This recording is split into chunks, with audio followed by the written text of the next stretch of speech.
I'm not touching you. She's touching me. She's touching me. I'm not touching you. You're touching me. I asked my sister what to give him, and she said a tuna sandwich. I can't give Budge tuna. One of the sweetest voices in animation also became one of the scariest faces in horror. That contrast is why Daveigh Chase's story refuses to fit inside a simple Hollywood headline. Today, I'm breaking down not just how she died, but how one of the biggest child stars of the early 2000s quietly disappeared from the spotlight long before the world noticed.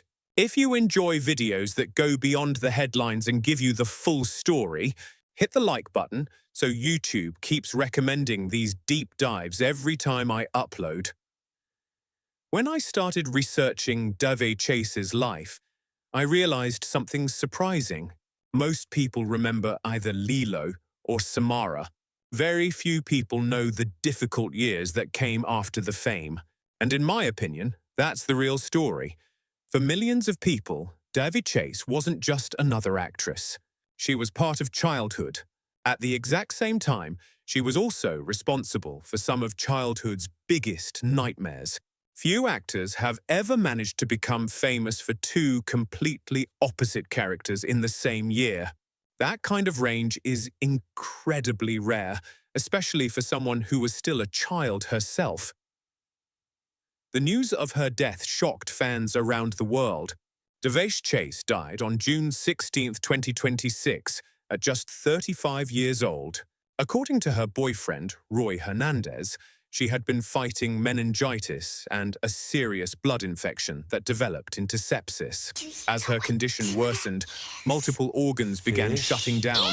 Earlier in the month, she had reportedly also been hospitalized because of severe malnutrition.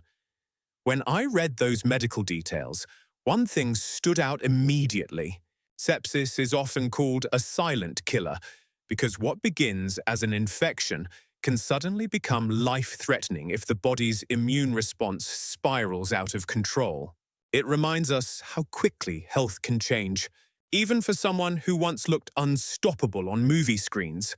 Ironically, someone who spent years pretending to survive monsters was ultimately defeated by illnesses that most people rarely think about until they're already dangerous. Daveigh Elizabeth Chase was born on July 24, 1990, in Las Vegas, Nevada. Like many successful child actors, she entered entertainment at a very young age. Commercials, voice work, television appearances, she slowly built experience before Hollywood truly noticed her. My research kept showing the same pattern. She wasn't an overnight success.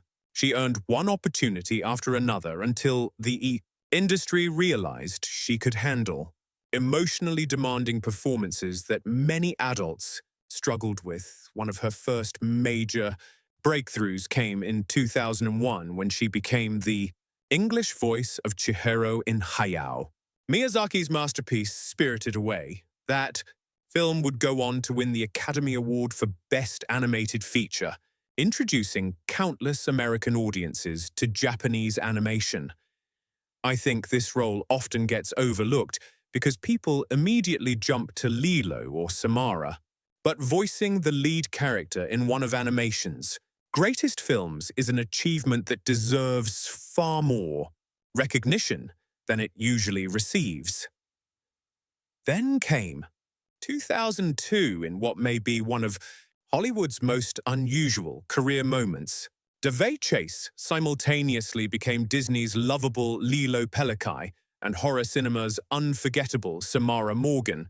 As Lilo in Lilo and Stitch, she gave audiences a character unlike the typical Disney princess. Lilo wasn't perfect. She was lonely, stubborn, awkward, emotional, and wonderfully real. She loved Elvis Presley, struggled to fit in, and desperately wanted a family that felt whole again after tragedy. I believe that's exactly why audiences connected with her. Kids saw themselves in Lilo's imperfections instead of some impossible fantasy. Daveigh's voice performance made that emotional honesty believable. The success was enormous. She won an Annie Award for outstanding voice acting and continued voicing Lilo.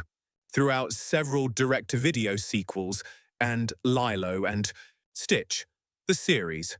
For an entire generation, that voice became inseparable from one of Disney's most beloved characters. But almost unbelievably, she had another career-defining role waiting that same year.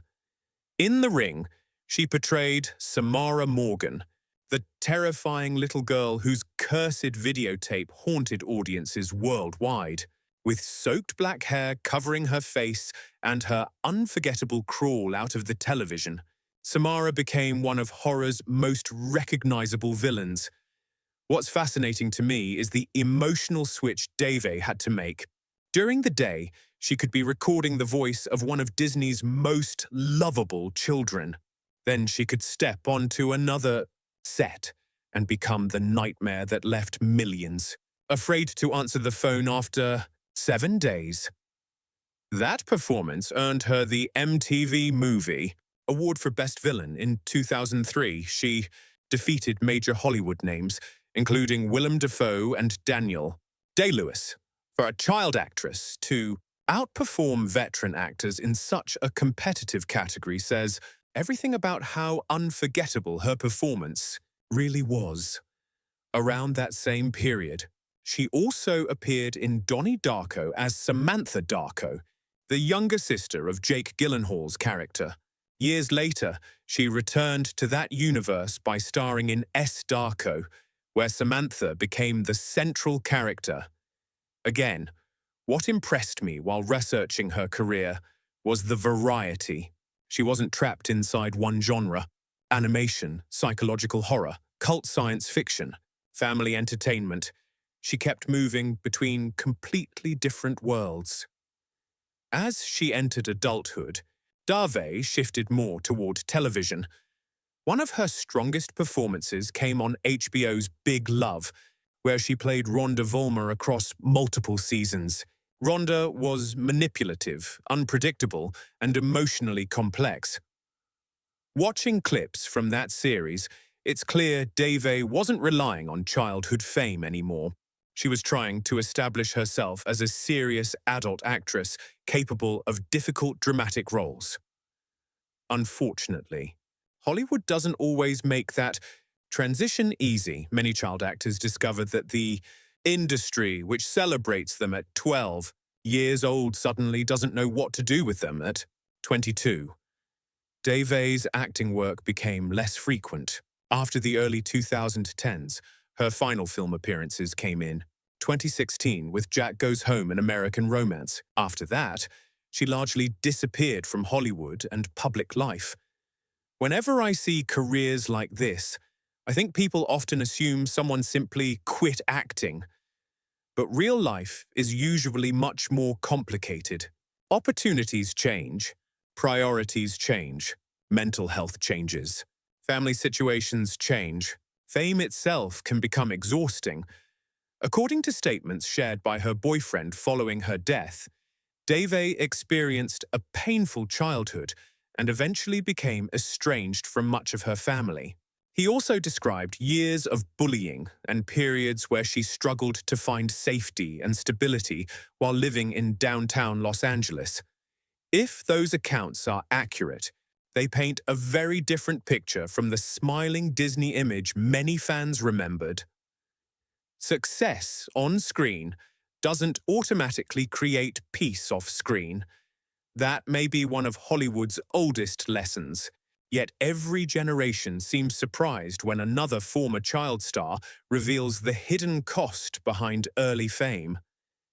As for her love life, Daveigh Chase kept most of it remarkably private. Unlike many celebrities who constantly shared relationships online, she rarely discussed romantic partners publicly. At the time of her death, Roy Hernandez was identified as her boyfriend and became the primary source confirming many details surrounding her final illness. Beyond that relationship, there are no widely documented marriages or children associated with her life. Personally, I think her privacy deserves respect. Not every celebrity chooses to build their public identity around relationships, and there's nothing wrong with that. Regarding siblings, public information has always been limited.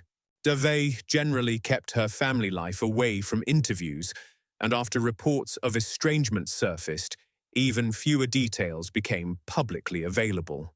Because of that, reliable information about brothers or sisters has never been extensively confirmed. Sometimes the most honest answer is admitting what we don't know instead of filling gaps with internet rumors. Looking back, Daveigh Chase accomplished more before turning 20 than many actors accomplished during an entire lifetime. She starred in Academy Award-winning animation. She became a Disney icon. She created one of horror's greatest villains. She earned prestigious acting awards. She appeared in cult classics that continue, attracting new audiences decades later. That's an extraordinary resume for someone whose life ended far too soon. What also stands out is how many generations recognize her without realizing it's the same person. Some remember the little Hawaiian girl who believed ohana means family. Others remember the ghost crawling out of a television. Anime fans remember Chihiro. Television audiences remember Rhonda, Volma. Very few performers leave fingerprints across so many completely different corners of entertainment, and maybe that's Daveigh Chase's real legacy. She proved that talent isn't limited by genre. She could comfort children one moment and terrify adults the next. She could make audiences laugh, cry, or hide behind a pillow depending on the role. Not many actors can honestly say that. As fans continue revisiting her work, they'll probably notice something I noticed during my research. Even though Daveigh Chase stepped away from Hollywood years ago, her performances never really left popular culture. Every new generation discovering Lilo and Stitch, Spirited Away, The Ring, or Donnie Darko is also discovering her. That's a form of immortality very few artists ever achieve. Before I wrap up, I want to leave you with one final thought. Stories like Daveigh Chase's remind me that fame and happiness aren't the same thing. We celebrate people for entertaining us, but we rarely see the battles happening after the cameras stop rolling. Her career shows how quickly Hollywood can lift someone up and how quietly it can move on while real life keeps happening behind closed doors. Maybe the lesson isn't simply to appreciate an actor's work after they're gone. Maybe it's to remember that every public figure is still a human being carrying struggles we may never fully understand. If her story made you think differently about child stardom or the hidden cost of fame, let me know your thoughts in the comments. And if you enjoy thoughtful breakdowns that go beyond the headlines, subscribe and turn on notifications so you don't miss the next video.